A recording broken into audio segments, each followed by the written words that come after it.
Hello, my friends. Welcome to live coverage of GP Sao Paulo. We are coming out of the booth in Brazil. My name's Riley Knight. I'm joined by the Brazilian superstar, Paulo Vida Rosa. Paulo, it's great to have you along for this quarterfinal of a GP that has really seen some sparks fly. Oh, yeah, it definitely has. We are kicking things off with Vinicius Karam and Leonardo Giucci. And it is a rough start here for Karam. A mulligan to 4, Paulo. That is not how you want to start your top 8 campaign. It definitely isn't. And at the same time, people are always like, oh, this is the worst possible moment for this to happen. Like, no, it isn't. You know, it's probably worse if it happens early and you don't get to top 8 to begin with. Yeah. So, you know, give me the finals meta issues all day long instead of the match for top 8. Because then you're there, right? Yeah. I mean, obviously, as long as if it's going to eliminate you, you'd rather it happen as late as possible. That is very true. Giucci's going to open the account now with a Mishra's Bobble. He's got to be sitting pretty. He's got to be going up. Got just a win on the free ski here. Oh, yeah. I mean, it's the sort of thing that, you know, you've already counting that win and thinking about how you're going to sideboard. Yeah. And if you lose, you just can't come back for that. You're done. No. You might just never play Quit Magic again. Uninstall Magic Online. Yep. Absolutely. Yep. Run away. Change your name. I love this piece of technology from Leonardo. I don't know if you guys saw it. He put a card that was basically a token that said bobble into play. So he doesn't forget that. So he doesn't forget that. So you think you have all the technology putting a die on top of your deck? No, you are an amateur. You don't. This is bleeding edge. This is cutting edge technology, you know. This is turning up with a prototype, you know. It's an iPhone 27. It's got a screen on both sides. Is that good? I guess it would be good, yeah. Wow, that's $1 million idea. And, you know, Vinicius turn 1 wasn't the most exciting. In fact, I would say it was the least exciting it could possibly ever be since he consisted of pass.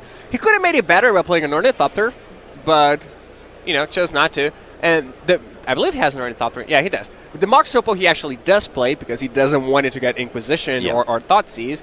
But obviously he can't be feeling great at this point. No, a mana source that doesn't produce any mana just yet. Got no Metalcraft activated here for Vinicius Karam. I mean, we see decks without lands. There's Manaless Dredge that gets it done in Legacy. Is this the new format, Manaless Affinity? Yeah, I mean, we've seen, you know, Hardened Scales Affinity. Yeah. Maybe this is just the next generation. This is the new one. Yeah, of course. We'll see. Giucci, I don't think it's going to catch on. Giucci now goes a-hunting with a Traverse the Ulvenwald. No Delirium enabled, just going to find a basic here. And they really, you know, kind of obvious but still worth pointing out play of playing your Traverse before you attack if you're a Green Flare. Because you don't want to stack your deck, leave a good card on top, and then have to search for a basic with Traverse and shuffle your deck. Yeah. And this is something that people are caught by off guard all the time. I actually have a great story from Alexander Hain. He said he was playing an opponent, and then his opponent went, you know, a Temple, discard a card to the top, cap it immediately, and then sacked a Fetchland or an Evolving Wilds. Nice. And he picks up his deck and he goes, oh no, not again. Not again! Oh, dear. You know, it is the kind of thing that people just do. And Leonardo didn't do that, so props to him. Karam cannot find a land to save his life here, and Giucci now with double Flayers. No, but Karam's seen enough. All right, we're going to go to game number 2 because that one was more or less completely out of reach for Karam there. Unfortunately, I mean, a mulligan to 4 doesn't happen often, but when it does, geez, you feel it. Yeah, and another thing that makes it, you know, at least it was good that it happened this way because everyone knows how unlucky he got. Yeah. Like, he has a lot of, you know, complaining equity at this point. Which is very important. Yeah, it is, because it's the worst when you get really unlucky and you tell people, they're like, yeah, sure, you know. Whatever. They hit their one other, I know, and they just didn't even pay attention But this is solid evidence. Of everyone's watching. We're talking about it. Yeah, exactly. So, really, it's like when, you know, if 2 people get married. So you just been engaged recently, right? Yes. Yes, congratulations, my friend. So I don't know if you set a date for the wedding or anything, but I'll tell you this, right? There are going to be some people who turn up to the wedding, and they're going to bring you gifts that are real stinkers, right? You're going to look at this like, why do I need this? I don't need this set of cheap glassware. I don't need it. This is what an insult to me. We have a plan for that, but okay. But the thing is, these gifts are incredible. These gifts are actually so much better than everything other than the top tier gifts, and I'll tell you why. The gift is not the awful glassware. It is the gift of complaint. You can then complain and whine and moan about these people behind their back for years. actual years about the insulting gifts they brought to your wedding. So, my friends, if you're ever feeling guilty about bringing a bad gift to a wedding or a birthday or whatever else, fear not, because you are really, truly giving them a beautiful gift that they will cherish for a lifetime. Yeah, unless it's my wedding, in which case just bring me a good gift. Unless it's Polo's wedding. Okay, we can make an exception there. All right. Yeah, all right. but I understand your point. I think What's it's your completely valid. What's your you said you got a plan for that? Well, it's more. I don't know how weddings work outside, but in Brazil, it's pretty common to have. There's a list of things, and then they can either buy something on the list or give an amount that gets you to that. They don't have to buy the whole thing. Yeah. But you're not going to get, hey, here's socks for your wedding, because I'm not going to put that in the list. You don't want a pair of socks? I mean, they're useful, but I already have you never read Harry Potter? Dumbledore, man. He loves a pair of socks. Everyone's always giving him bloody books.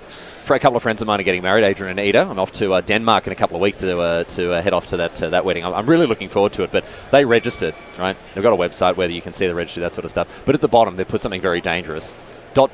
or anything else you think we'd like. Oh, that's a big mistake. Big mistake. And you know what? I'm going to punish them for it. I'm really going to punish them for it. Because that's a free. That's an absolute freebie. Oh, I thought you'd like it. Oh, my goodness. Yeah, no, I'm really going to get it done for them. Speaking of getting it done, Leonardo Gucci certainly got it done in game number 1. Let's have a look at what's going on with the sideboard of this gentleman here. Let's kick things off now with Vinicius Karam here. As we mentioned, those 3 copies of Etched Champions automatically included. Really, really good in a situation where you're playing against a heavy removal-heavy deck there. On top of that, I don't see too much. I mean, Whip Flare against small... the smaller Etched Champions maybe against Lingering Souls. I don't know. What are some of the cards that you're looking at here? Yeah, I think I like Airport Aether Grid. It is a card that he has 2 copies. It is a card that is very good against Lingering Souls specifically, and it's also very good against Stony Silence because he just has the ability rather than giving the artifacts the ability, so you can still use it. Of course, we already talked about this. No Stony Silence in Leonardo's deck, and players do have access to each other's deck lists. Yes, they do. But also kills Kotaki. And we know there is 1 and 3 copies of Traverse for Leonardo. So I would expect the Aether Grid to be brought in. And maybe Whip Flare as well. It is good against Lingering Souls, and it also kills Green Flare early on. Yeah. Which I think might be important. But at the same time, you don't want to dilute your deck too much if you're Affinity. You still need those 3 artifacts for Mox Opal and for the Etched Champion. Nothing worse than having that champion that it can just kill because you don't have Metalcraft. So I suspect he'll probably take out some number of Galvanic Blasts for those cards, just because of Lingering Souls. But it wouldn't surprise me if he just kept the Galvanic Blast instead, because that also kills the Green Flare, sometimes kills the Tormagaunt, sometimes kills your opponent. Yeah, can go upstairs for 4, yeah. Very quickly now, while the players deal themselves out their opening hands, we look at the sideboard of Leonardo Gucci. A couple of interesting ones for him. We mentioned the 1 copy of Kotaki's War's Wage, supported by those 3 Traverse the Ulvenwelds. 2 Damnations. I think this is a great spot to be leveraging a card like that. And also, I wanted to get your opinion. I mean, obviously there's a Reclamation Sage, which is going to be brought in, on Maelstrom Pulse. Is it too slow? I don't think it's too slow. I think you bring it in if you have it. I've never liked Maelstrom Pulse as a sideboard card because I think its strength is in how versatile it is. Yeah. So the whole point of the card is that it kills anything, so it's good in any situation. Therefore, it's not really a sideboard card. It's not a power play against anybody. It's just a card that's always good, and that's a main deck card, not a sideboard card. But I would bring it in against Affinity. Oh, no.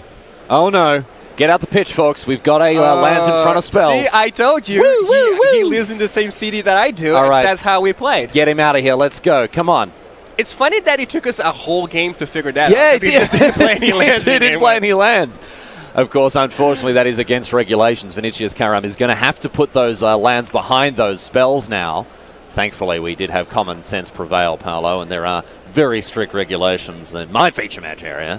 I'll tell you that much. Personally, I'm not telling anyone. Well, he's just absolutely flagrantly getting away with it here. I can't believe this.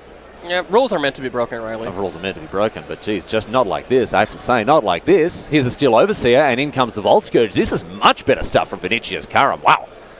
Yeah, and going back to Damnation, we talked about how it wasn't actually... Oh, they made him change it. Brutal. Anyway, Damnation... Taste it. Yeah. Taste it. Taste it like a nasty cooked bit of sushi. Well, does it make you feel worse that we know has been doing this entire tournament and no one said anything? This is the first time. He got away with it for 15 rounds. So you taste it. All right, we can both taste it. We can Lady and the Tramp this stale sushi between us. All right. Yeah, and Damnation is really, really good against Affinity because he plays double duty. And he's Khan, Sign of Urza. Now, I wanted to actually get across this because there are 2 copies of this card in the main deck. Yeah, I mean, it's really, really good in some spots, and those spots are usually you have 4 mana, which is not a given in a deck like this. But obviously players have this, I think it is a common card nowadays, and players have decided it is worth the times where you don't have the 4 mana because it's so good when you do.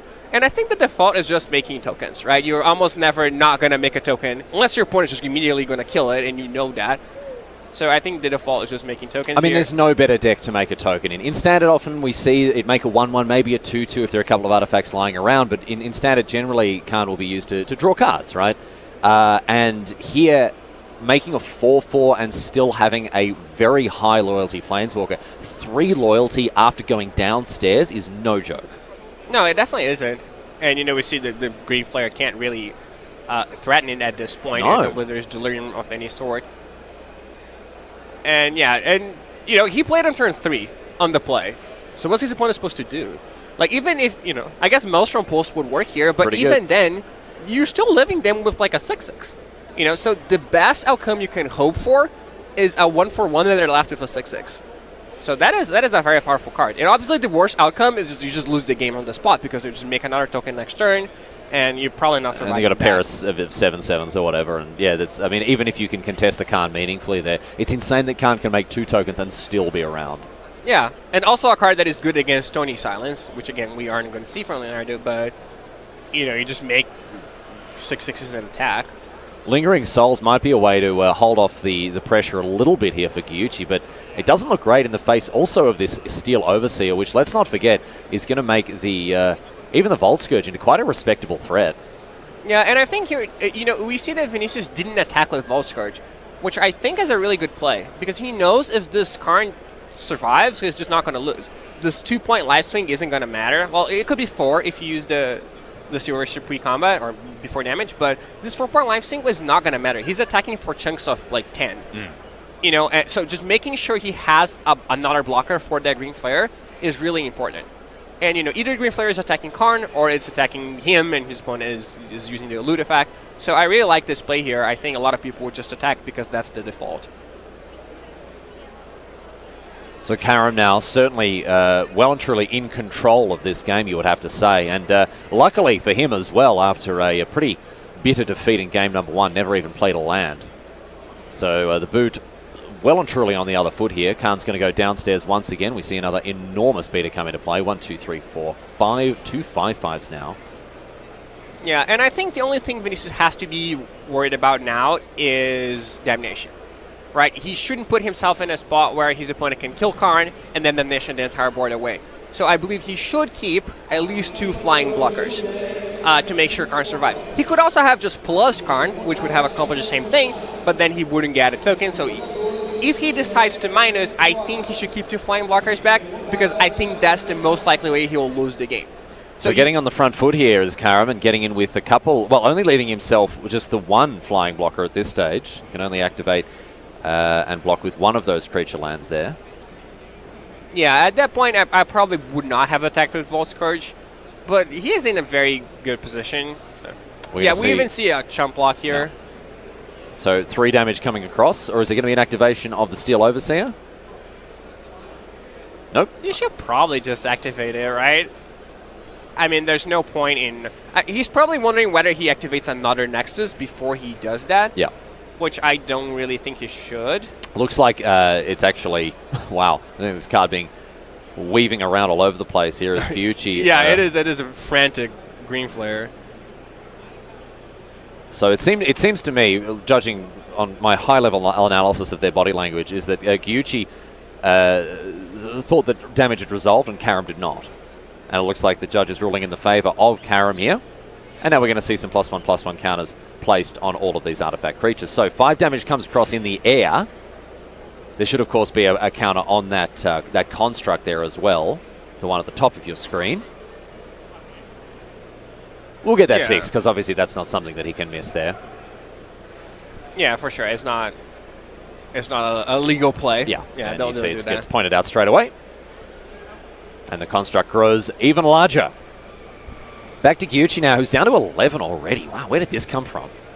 Well, from all those 10-10s on the other side of the board. I guess that was where it came from there, Paolo. Yeah, I guess I could have figured that one out myself, huh? Well, the Lingering Souls are going to come along, and we're going to see a block and a... Oh, you should not block here, because if you're getting Damnation, which is the only way you lose this game possibly, you don't want to lose your Blink Moth Nexus. Doesn't look like he's getting Damnation, dude. That's lucky. Lucky. Well, it's going to be a Lingering Souls out the bin instead here. Much less impressive for Gyuchi because, yeah, Damnation really would have evened things up a fair bit. But as it is, untapping. Like, look at this board, right? He has so much going on. He's not going to lose to anything that is not Damnation. It's just not possible. So you, at this point, you're like, okay, how can I lose the game?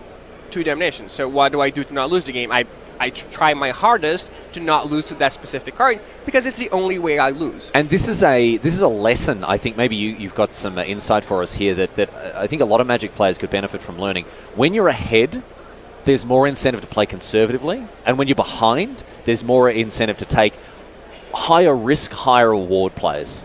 Yeah, because in this spot, he's risking, a fair bit. And not really gaining anything because, can you imagine the game if that Lingering Souls token just existed and was tapped? Or if he had attacked with the Nexus and not with the Vault Scourge the previous turn even? Because the Nexus has to animate it, then it will also die, whereas the Vault Scourge will die anyway. So the only difference would be his opponent would be at 1 fewer alive. Which is not... It's not relevant at all. It's not worth it, no, of course not. And now Lingering Souls jumping in the way of those Construct tokens. And... a fatal push on the Inkmoth Nexus here. Okay. Yeah, and the fact that the push went to the Nexus itself, it probably means that, Leonardo understands that it's Damnation or Bust. Okay, all right. Oh, and Edge Champion was added to the board too? Yep. So Karam really just not playing around the 4-mana sweeper. And it's conceivable that Gucci has it. He played a Blooming Marsh last turn. Yeah, it's not one of those pots, if he had it, he would have played it. No. Because he didn't have access to 4 mana. So let's see. You got to slam it. You got to jam it. Oh, you got to attack first. Attack first. Does he have the Damnation to follow it up? Oh, 1, 2, 3, 4 mana, and Karam knows what's up. Oh, no! Paolo Vita Demeter Rosa. Gucci has completely swung this game around. He has, yeah. And, Karam knows what's up, but that's too late. You should have known last turn. Oh. Or the turn before. Vinicius, Karam, my friend. Yeah.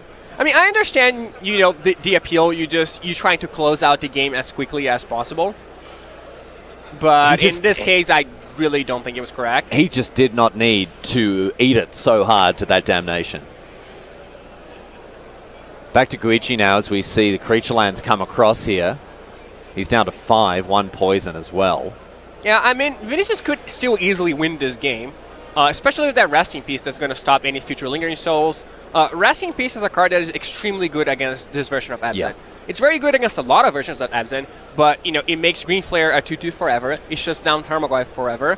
It stops Flashback from Lingering Souls. It turns Traverse into a land. So it's a very, very important card for Vinicius here. So Gucci now is going to take a bunch more damage from these Nexi. Or is he? Okay. Inkmoth Nexus eats a fatal push. Gucci takes 2 more poison, up to 3. 7 more poison remaining here for Karam. And something like a cranial plating would be very helpful.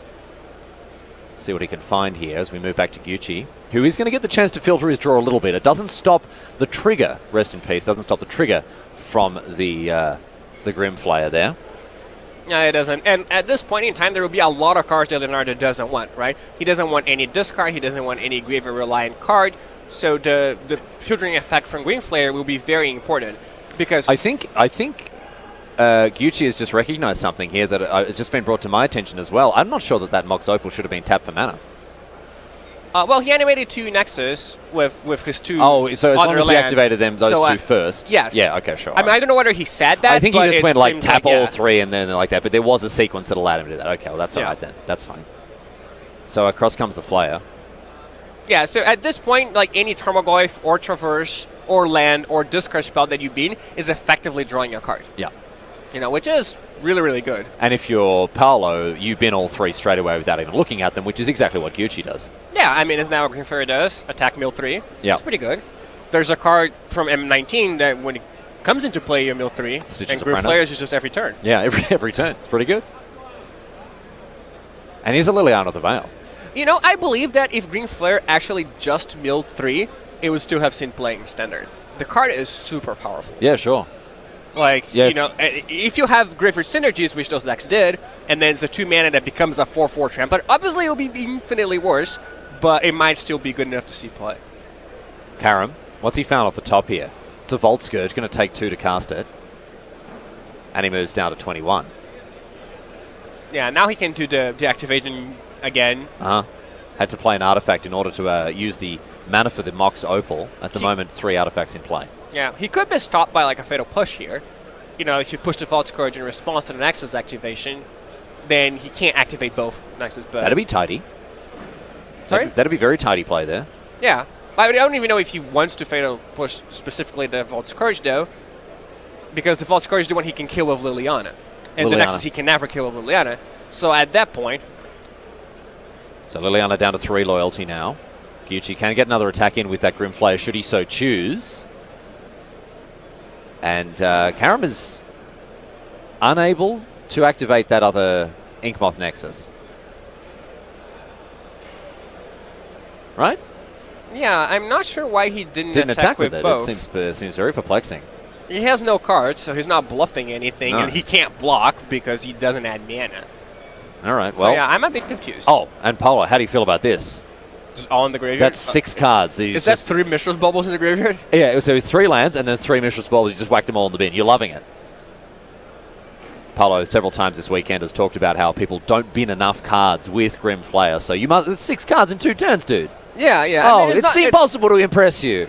It's impossible. Well, it's not the dream. You know, I'd rather have the dream, which is, you know, when you keep 2 cards, keep 1 card, bin 2, then you draw that card next turn, you keep 1 card, bin 2. But milling 3 is pretty good too. Don't get me wrong. This is the worst is keeping 2, right? So Liliana down after having the remove that Inkmoth Nexus. It was activated to itself there. Oh, that is why he didn't. Okay, that is why he didn't attack. Yeah. He was expecting to sack it to the Liliana miners. But an all-out, huge attack now. This big onslaught of 7 damage coming across to Karam, and now we get 2 Grim Flayer triggers. Yeah. Let's fire up those Now we really engines. need to see milling 3. Otherwise, it's just a spew. Yeah. Right? If you keep a card, you have to keep it with the second one, and that's just no one wants to do that. Just get rid of them all. Yeah. Churn 3 a deck here, Gyuchi. No one wants to see him. He's in the tank about this one. He's obviously seen at least something he likes. Yeah, that's true. Yeah, I don't know whether I think it's reasonable to not attack with the Nexus if you're going to sacrifice it. I just wasn't imagining that was what was going to happen. Like, I didn't think the opponent would even maybe minus at that point. But I guess it depends on what's going on. Yeah, it's a reasonable play. You do want to keep the Vault Scourge because your opponent is on 4 life. So, you know. Ooh, so bin Kataki. 2 lands and a Kataki hit the bin here, and now 3 more cards. Oh, Polo, that's 12 cards, dude. Oh, and he's finally cracked a smile. Little Brazilian fella. Look at him. He's loving it. Yeah, I am loving it. Yeah, actually, you know, thinking more of it, I actually like to play on not attacking, I think, if you think your opponent's going to minus Liliana. Oh, there's an 0-1. He's a 0-1. Not impressed by that one. No. I mean, I'm not easily impressed, and that was just really bad. So, the combination... What does it take? Like a Disney musical about a fantasy novel? Oh, that would be great. That would impress you? I'd be impressed, yeah. Yeah. It's weird. Doesn't that already exist? It sounds like something that should exist. It probably does. It's like Brave. Is there a musical for Brave? I don't know, but Brave is bad. Oh, my goodness. I didn't like I'm not Brave. having this conversation with you. It was like Brother Bear, but much worse. It was the same concept. It's even a bear. Oh, man, I really liked But it was Brave. worse. Okay, well, we can get into this in due course here. 3 more cards coming off the top now to this Grim Flayer. What's the best Disney film? I think Mulan. Oh, my goodness. Dude, come on. What's wrong with Mulan? There are so many others that are like... So what's wrong with The Lion King? Oh, there's nothing wrong with it. I just like Mulan more. All right. Okay, all right. I mean, Lion King's good too. Yeah, Lion King's, it's in the top 10. It's not even the top 10. Like, you can't put Lion King anywhere other. Like, okay, top 5. Maybe. That is a generational defining film, dude. I don't know. I guess I just like the people more than the lions. The lions, all right. I do like the lions. All right, here's a Lingering Souls now. Yeah, see, there's a lion over there. You like that one? It's not great, but... There's just no pleasing you. There's just no pleasing you, Polo. There is with Mulan. With Mulan, all right. Ooh, and that was the card he needed. Yeah, here's an Edge champion. This one's going to be a big one. You can hear the crowd going up behind us. Jeez, you blokes are bloody enthusiastic over here, huh? Yeah, we're very enthusiastic. You were here during the soccer game, Oh, right? yeah, I was. Yeah, I was deafened at the airport when someone scored a goal. I couldn't believe it.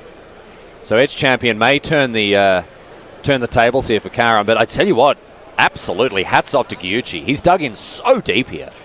Yeah, he really has. And, I think hats off to Vinicius too, honestly. After the damnation thing, I think that was hats bad. on. That was hats on. Yeah, that was hats on. We put our hat on The there. first thing, not attacking with the false cards at first turn, I think it was very hats off. That was very hats off. Good. So we took it off. And then put it straight back on for the damnation. Yeah, and now, we can take it back again. We can take it back off, yeah. And it is important to recover from this type of mistakes. Everyone makes those type of mistakes. Some are more costly than others. But what are you going to do? Just tilt off and play horribly after that? No, you still have to think about things. So he's done well to rally at least a little bit here. What's Gucci got to work with? It's a Maelstrom Pulse. Hey, look at this. We talked about this card. Yeah, we did. And he's using the mana from the Mox to activate the Blink Bomb Nexus, which turns on Metacraft for Ad Champion. Yep, smart stuff. So that Inkmoth Nexus right now is... Oh, sorry, Blinkmoth Nexus has been animated, even though it's tapped. And so now we see an attack with the little ape there and a single Spirit. Yeah, the other Spirit can't attack, otherwise it's just dead to the champion plus the Nexus. So Karam, can he find what he needs? Off the top, he finds Inkmoth Nexus. Looks like he's going to activate the Blinkmoth Nexus and a rumble in with it. Let's see what else is on the menu. Oh, he's only activating it to get for Metalcraft. All right, in it comes. Protection from all colors. A little grey ogre that could. Comes across, knocks down Gucci to 1. Karam on 7. This game poised on a knife's edge here. Tarmogoyf, of course, a 0-1. That Grim Flayer, a 2-2. Yeah, and there are, 2 blockers for Karam. So he's only taking 5 damage here. So unless Leonardo has something, he's just dead.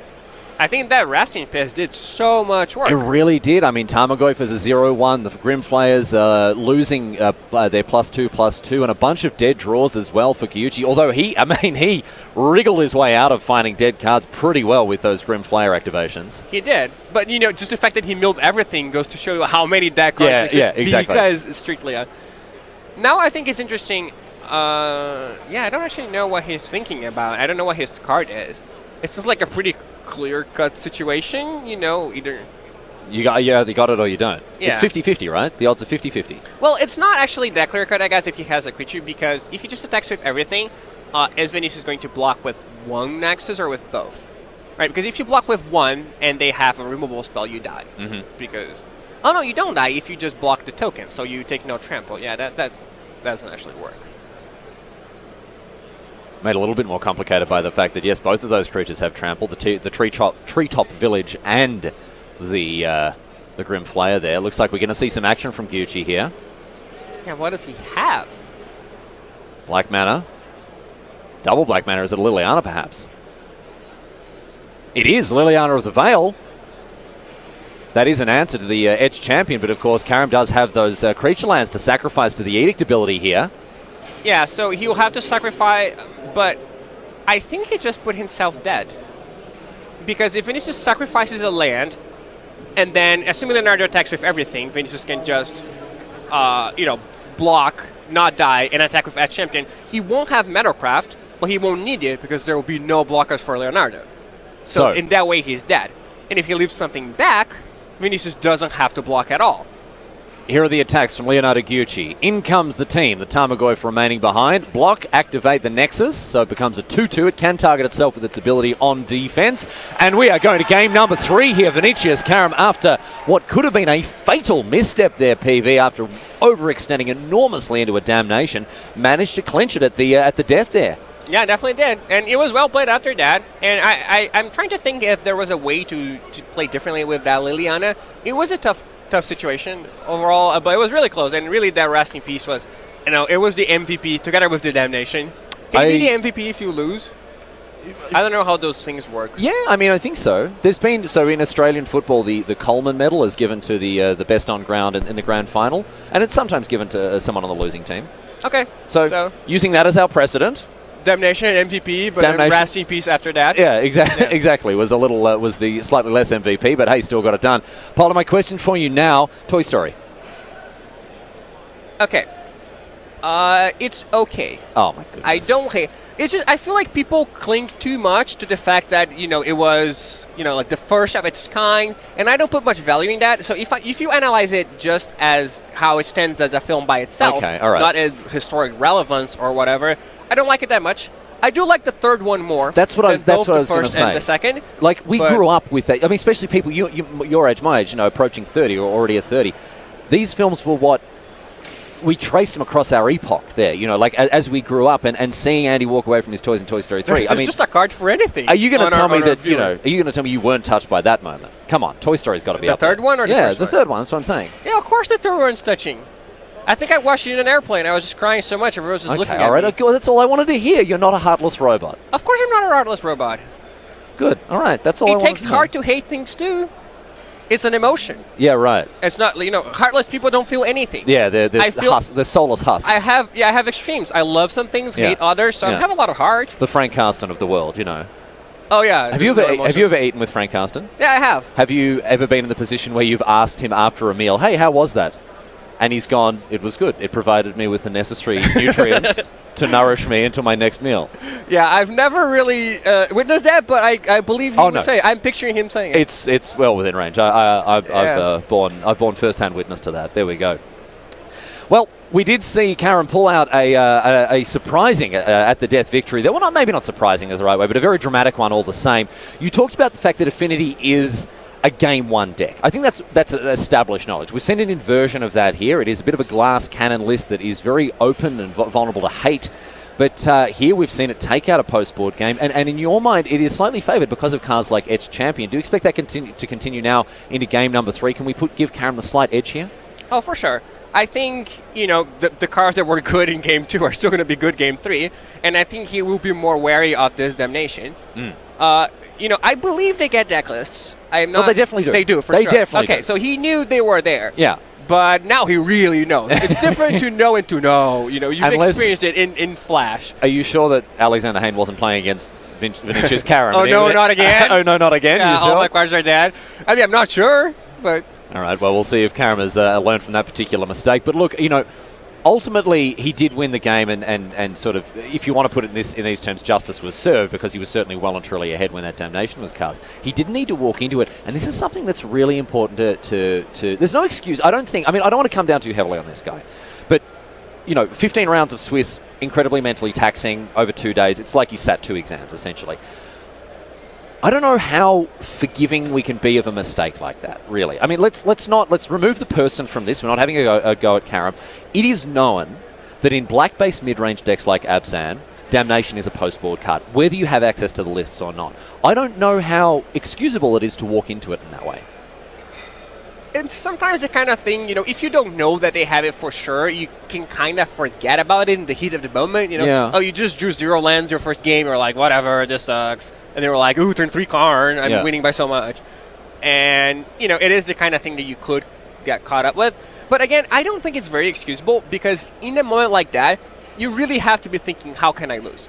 Right? There are 2 mindsets. That's what I want to come back to. When you're heavily winning, you're like, how can I possibly lose? And it has to come to your mind, right? You're like, I have 30 power in play. How could I possibly lose? Well, is there a card that removes all my 30 power at once? Yes. So is my point of playing that? Also, yes. Looks like, sorry to interrupt you there, Paulo. It looks like there's a bit of a break in the proceedings here on our first table. We are going to switch over to our second table. This was the matchup we mentioned here between Sebastian Pozzo and Breno Margalles here. Ironworks, KCI combo, playing off against Red-Green Eldrazi. Looks like we're well and truly into game number 2, and Pozzo, the classic play, he loves to do this, blow up, or attempt to blow up his own Darksteel Citadel to gain some life. Yeah, it is his signature move. And, in other matchups, we've seen Nature's Claim against Burn, for example. Yeah. It kills Eidolon, it can kill Rest in Peace, Stony Silence, and also gain 4 life. So it's a really, really good card.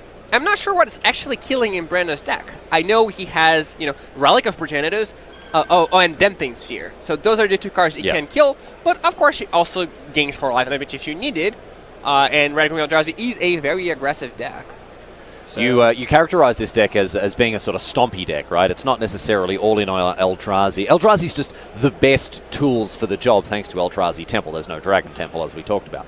Yeah, unfortunately. Unfortunately. I'm sure that many tears have been spilled like that. If you could, what tribe would you give a temple to? Oh, Fairies. Oh, of course. Fairy Yeah, that was easy. I think as far as, how broken a card would be, the Dragon one would be one of the closest to being, good but not broken. Yeah, I agree. Because all the dragons are expensive. They all cost 4 or 5. If you were casting a 6-mana card on turn 5, it's very different than casting a 2-mana card on turn 1. Yeah, like a Bitter Blossom turn 1 or something like that. Yeah, something like that. Yeah. But I don't think Fairies would be the best either. I would just enjoy it the most. Yeah. If I had to think what would be the best, why don't they heavily play tribes? Like elves, goblins. Human Temple would be. Oh, Human Temple would be absurd. Bonkers, but is it any 2 colorless? Then it would be very bad. That'd be very bad. It would be interesting to see how people actually build their decks. I mean, because Kessig Malcontents would all of a sudden be like a lot more achievable. The higher end creatures, but even things like the ones that they play, Mantis Rider, Reflector Mage, that'll be very bad. It wouldn't do anything. Yeah.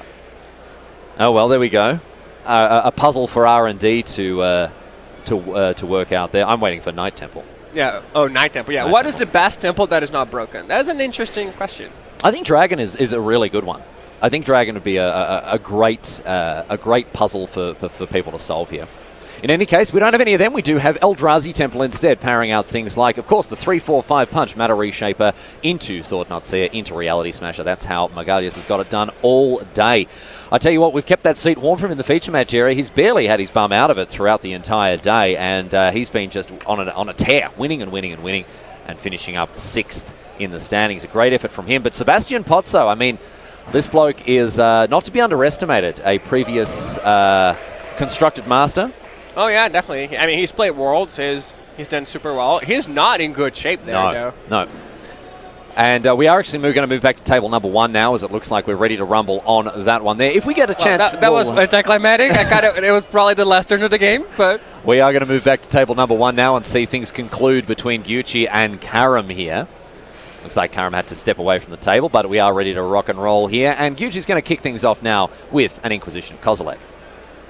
He put it straight in the graveyard. How do you feel about that? Not a fan. Yeah. Much worse than Lands in Front in my book, but surprisingly acceptable by the community. But yeah, and we see another heavy mulligan for Vinicius. Yeah, it's... Mulligan to 4, and then now to 5. Now to 5. Well, if there's anyone who's going to be able to offer us some insight as to how to navigate a mulligan to 5 in a clutch quarterfinals game, Paolo. Oh, I recommend having Hazard in your deck. Yeah. That's really good. A great card to get back from 1 to 5. Oh no, he's done it again. Oh yeah, he's done it again. Look at this. He's mulligan to 5. What a Give chancer! him a break. What a chancer! Yeah. Is this the oh no, not again? Yeah, this is the oh no, not again. Oh dear. Yeah, and it is tough because Affinity has 2 types of draws. Got it. It has the draws that are carried by a powerful card, like for example Karn or Cranial Plating, a Champion, Ravager. And it has the draws that are a collection of bad cards that work well together, such as Ornithopter, Signal Past, Vault Scourge, Memnite, sometimes cards like that. And it seems like by the removal of the Cranial Plating, Vinicius is left with the type of draw that needs a lot of pieces, and by sheer quantity of those pieces makes them good. But he's mulligan to 5, and he has 3 cards in hand on turn 1. So it's tough. Like, he really needs a card that is powerful by itself because he's not going to get quantity this game. And a card, Mox Opal, it's a land, but what's he going to do with it? Well, we're going to see some attacks now, taking to the skies with the Vault Scourge and the Inkmoth Nexus here. Maybe a quick poison kill could be on the radar here for Karam. Gyuchi's going to do everything he can to try to prevent that from happening. Grim Flayer already committed to the board. Now, Karam does have another Ornithopter. Doesn't look like he's going to commit it here. Is there any reason not to play it? Well, damnation. All right. Easy. See, he learned. I mean, there's not much reason.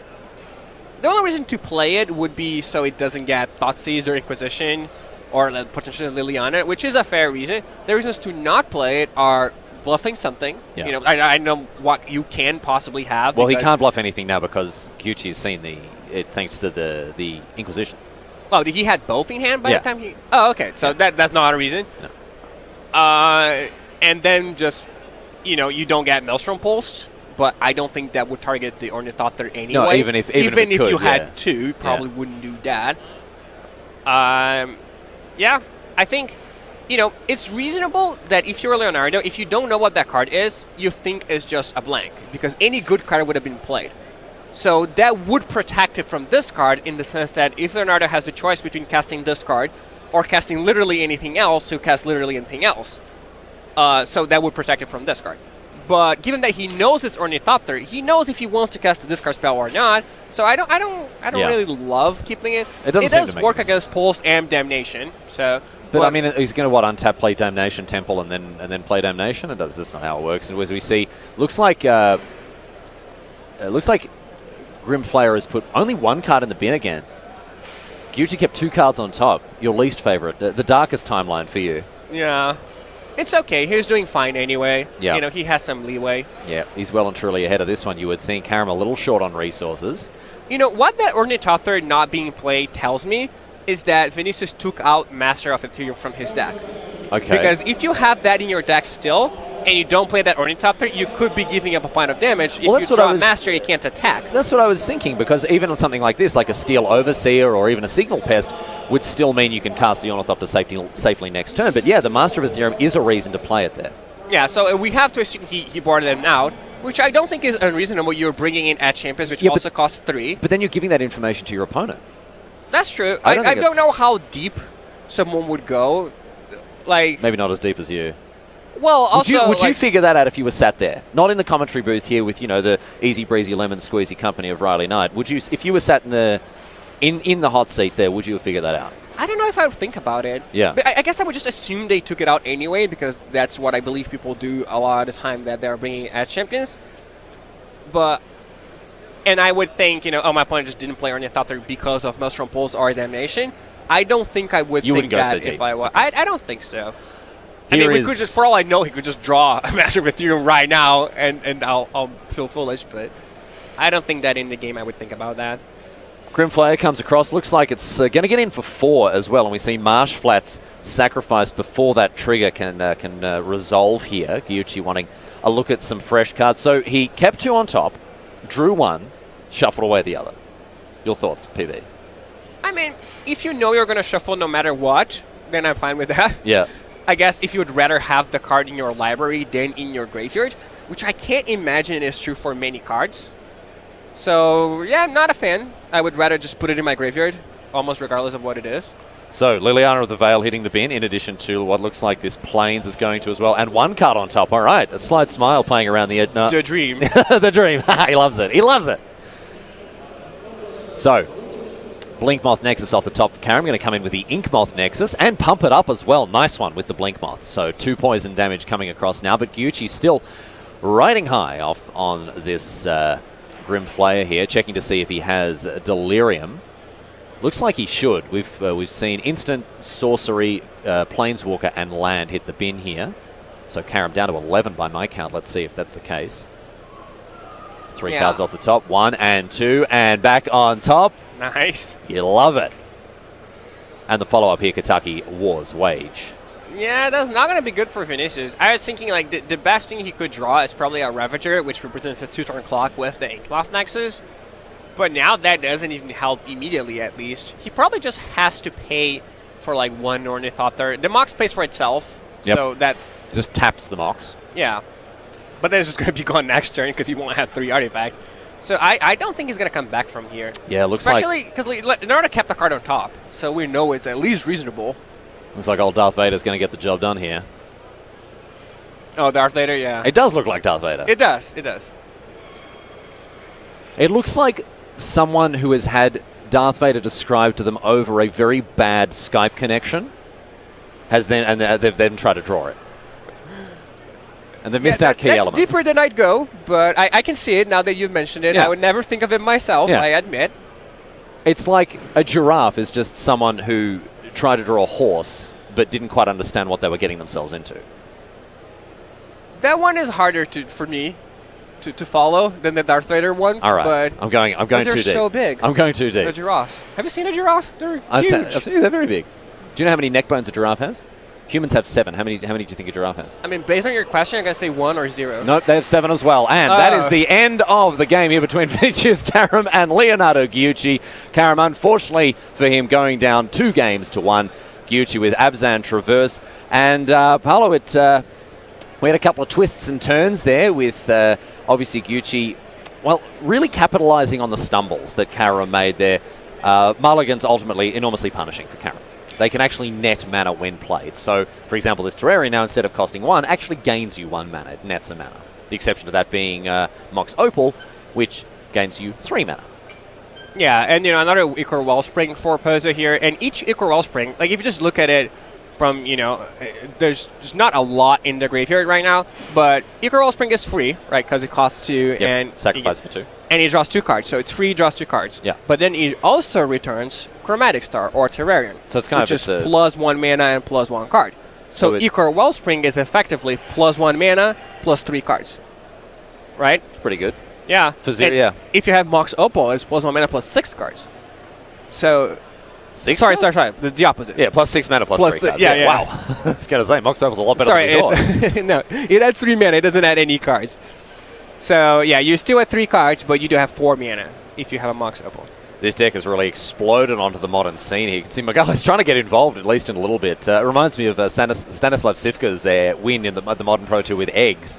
Who's he playing against? Yuya Watanabe. It was Yuya, yeah, that's right. I knew it was a Japanese pro. And Yuya's there just trying to be involved, helping him out with the dice for his mana, that sort of stuff. I mean, what can you do, right? Man, that Pro Tour was very early on in my sort of even just playing Magic. Right? I had no idea. I mean, I had trouble when I saw Alexander Hayne target himself with Thought Scours, right, when he won Pro Tour Avison Restored. And then when I was watching Stan Sivka play with Eggs, I was just like, what is it? Is this even Magic? But you persisted? Oh, man, I stuck with it. Don't even worry about it. And here I am, years later, sitting across from, the LeBron James of Magic? I mean... that's nice. A reality check for me right now is, it's a little weird. It's a little weird, I have to say. Yeah. I mean, I'm not going to argue with you. I like the way you phrased that. Yeah, I mean, look, no, you know what? Really, your humility, Paolo, is really one of your. I mean, you were telling me this earlier. You were saying how you think that you're just so humble. You really think that your modesty is your greatest quality. Oh, sorry, was I not supposed to say that on air? Well, I mean, now everyone knows about it. Now everyone knows. I guess. Oh dear, looks like Miguel actually has something to something say. He actually did something here. He's not on the straight F6. Too bad it's just nothing. Does it do anything? No. No, okay, absolutely not. False alarm, guys. False alarm. I mean, it removes a mana from Pozo, I guess, because he has to replay the Scrap Trawler. Yeah. And, he gained 2 mana by sacking it, returned to Mirror Retriever. Mirror Retriever pays for itself, so that's fine. So it's basically one mana. They lose a mana. That's, fair exchange. Little mosquito bite on the side of the leg there. He's going to slap that one down. And his Mirror Retriever coming back, of course. Yeah, and I mean, it would be almost impossible for a person to lose from this position, especially because he's not even dead if he doesn't win. That's the thing about KCI, is that if you're playing a deck like Storm, right, and you go off for 10 minutes and you fizzle, you're usually left with 0 cards. And a very red face. Right, yeah. But this is not it. He's just, he still has a stacked graveyard, which is a great resource. And yeah, even if he doesn't win now, he can just win next turn, but it looks like he's in pretty good shape.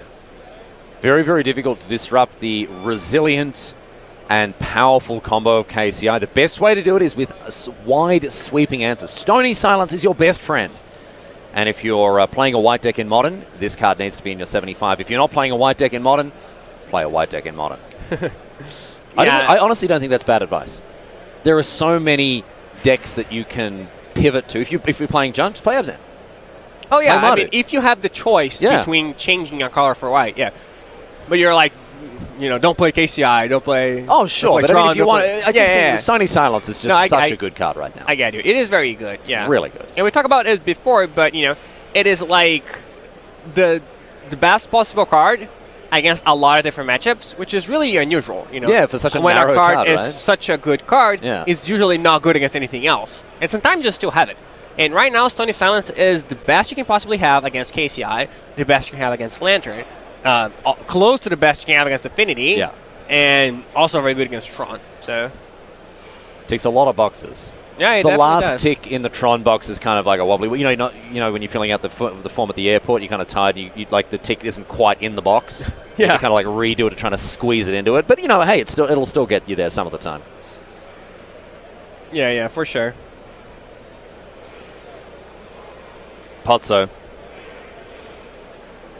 very slowly but surely making his way through this. Going to play a Duckstill Citadel. He hasn't played a LAN yet? Hasn't played a LAN yet. Okay. And he also has 1 energy. Oh, that's dear. nice. Yeah, apparently. I don't know where that came from. Yeah. Aether Hub. Oh, of course. There it is there. The Aether Hub. Yeah. Let's not forget about that one. Here's another KCI, and it looks like Margalles is reminding him, oh, this factory didn't last very long. It's already gone into administration. Yeah, and now he's going to get Mirror Retriever, and I believe that is the actual full combo. Those 3 cards plus basically anything else is going to get there, because now we see the overpayment for something like a Chromatic Star, start drawing extra cards, bringing back cards simultaneously with simultaneous triggers at least, and all sorts of complicated stuff. Once again, I recommend, if you want to learn more about this deck, you want to go straight to the horse's mouth, as it were. The famed Lil Dicky impersonator Matthew Nass, who wrote a fantastical article on Channel Fireball, How to KCI. Yeah, so if you've just joined us, if you've been watching for a while, you know how this combo works. But if you're just joining us, when you play a card like Chromatic Star, you have to pay for it. Mm-hmm. And then you announce, okay, I'm going to pay for it. I'm going to sacrifice my 2 artifacts. I'm going to overpay. Yeah, so you're effectively overpaying, but it's something that the rules of Magic allow you to do. So you sack both at the same time, which means they both see each other going to the graveyard. So the Scrap Trawler can return the Mirror Retriever, and the Mirror Retriever can return the Scrap Trawler, and also something else because of the Scrap Trawler's ability. So at that point, you're down 1 mana, right? You're casting 5 mana worth for creatures and gaining 4 because you sack 2. But you're also returning something else, which is net 1 mana. So if you return a Chromatic Star, for example, then that means you break even on mana, because you're spending 6 and you're gaining 6, but then you draw a card. So every time that you make this loop, you're net 0 on mana, but you're drawing a card, and eventually you draw Mox Opal, which means that you're actually generating 3 mana every time you do the loop, and then you just loop Pirate Spellbomb, and that's the point where they're dead. Now, if we were watching this on Magic Online, we would be seeing more clicks than a board intern on BuzzFeed. But right now, Pozzo is able to actually demonstrate a loop here to show Margalles how he's going to be able to cycle through all these cards over and over again, draw a bunch of extra cards, gain a bunch of extra mana, and as a result, but look, I like this. Margalles is just like, hey, dude, play it out. I've got everything to lose right now, right? And I've got everything to gain, and right now you have to show me how I'm dead, because otherwise, you're not getting to the semifinals. Yeah, I mean, I think it's pretty easy to demonstrate the loop where he draws infinite cards. Then he just has to demonstrate a different loop for mana. Once he does find the Mox, he has to demonstrate the loop for mana, which is just the same loop with the Mox added to it. I believe he has already demonstrated a draw card loop. Yep, because he picked up half his deck. Now he's saying, I'm going to generate a ton of mana. And with that, effectively infinite activations of Pyrite Spellbomb, and that is the win condition. It's a win condition of old, isn't it? I mean, Stan Sifka used it as his win condition in his second Sunrise Morning Breakfast deck that won the Pro Tour years ago, and here we are seeing it again. History is a circle. Yeah, and I have to say, in this regard, I like KCI more than I like Ags, because KCI actually establishes loops that go infinite, and you're dead. The other really important skill that's involved with KCI is people skills. You've got to be able to sit there and explain to the person across from you as nicely as possible exactly how they're dead, and you've got to do it in a way that makes them at least a basic understanding. Or you just Emperor's New Clothes them. You know what? You just show them pictures of robots and say, yeah, I'm going to do stuff with this, and you're dead, and hope that they believe you. Yeah, you're like, I have infinite is really clear. Yep. Only someone very stupid wouldn't get that. Do you need me to demonstrate? Are you one of those people that needs me to demonstrate this to you? Yeah. Like, it's okay, I mean, I'll do it. Yeah. I got nowhere to be. The Waffleburger stand is sold out, so I can sit here and explain it to you if you really want me to. So have you had the Waffle Burger? I did have it. What do you think? I think it was fine. But but was it better than the sum of its parts? That's exactly what I was... You read my mind. Great minds work alike. I don't know what our excuse is, PV, but absolutely that's what I was going to say. It was not greater than the sum of its parts, right? Waffles are great, obviously. Burgers are great as well. Individually, they were fine together, but this wasn't a 5 plus 5 equals 11. This was 5 plus 5 equals 10. And even then, maybe even 9.9. Okay, that's fair. Like, it was fine, and I was happy with it. Just as Sebastian Pozzo is happy with his win here, that's going to get him into the semi-finals of GP Sao Paulo. Ladies and gentlemen, we got there in the end. We're going to bring it back to the booth, ladies and gentlemen. Take a quick break, of course, after, well, what's been a pretty marathon quarterfinals, you have to say. We're going to take a break, give the pipes a bit of a chance to rest here. Because, of course, Tim Willoughby and Lucas Escobar, too, they are getting their game faces on, ready for the semi-finals of this GP. Paolo, time for us to take a break. We're going to step out and let these guys get settled in. And for you guys, stick around, because on the other side of these ads, we'll be back with more magic here from GP Sao Paulo.